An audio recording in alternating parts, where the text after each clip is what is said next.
আজকের বিকেলটা অন্যরকম। বাইকের সামনে আমি, পিছনে ছোট ভাই। আমাদের দুজনের গন্তব্য গ্রামের সেই নতুন বাড়িটি দেখা।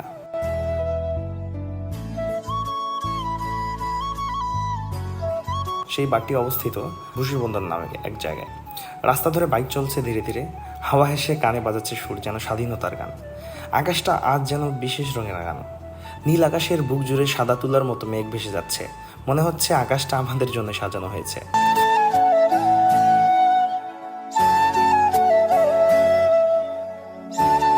ছোট ভাই হঠাৎই বলে উঠল, ভাই বাহাত কত দূর ভাই, আর কতক্ষণ লাগবে যাইতে? তো আমি হেসে বললাম, দেখবি তো, তার আগে একটু আকাশটাই ভালো করে দেখে না। এমন আকাশ বারবার আসে না। পথের গাছের ফাঁক দিয়ে রোদ এসে পড়েছে শরীরে, বাতাসে ধান ক্ষেতের গন্ধ। মনে হচ্ছে আমরা শুধু বাদ দেখতে যাচ্ছি না, আমরা যাচ্ছি একটি স্মৃতি বানাতে।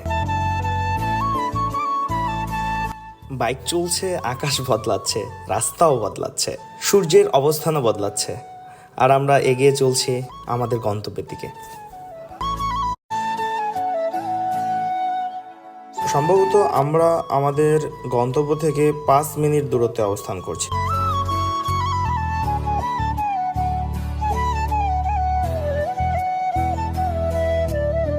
অবশেষে চলে এলাম বাঁধে।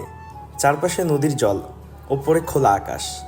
মনে হচ্ছে পুরো পৃথিবীটাই যেন এখানে থেমে গেছে। এমন জায়গায় দাঁড়ালে সব দুশ্চিন্তা মিলিয়ে যায়। শুধু শান্তি, শুধু প্রকৃতি।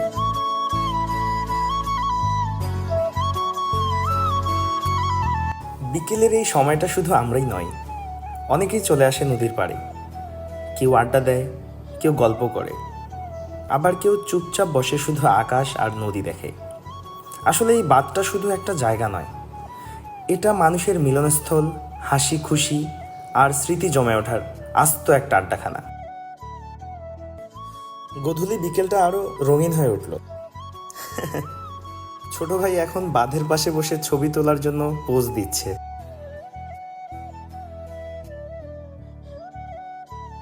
নদীর ধার ধরে একটু নিচে গিয়ে হাঁটার প্ল্যান করলাম, তাই বাইকটা পাশেই স্ট্যান্ড করে রাখছি।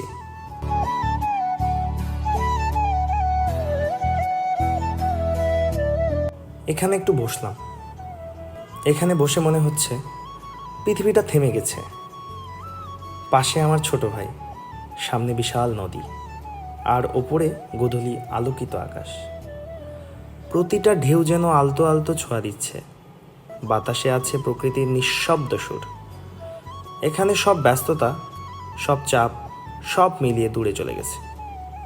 শুধু আছে শান্তি, নিঃসঙ্গ আনন্দ, আর এই মুহূর্তের সম্পূর্ণ সৌন্দর্য। এমন জায়গায় বসলে সত্যিই বোঝা যায় ভ্রমণের সৌন্দর্য।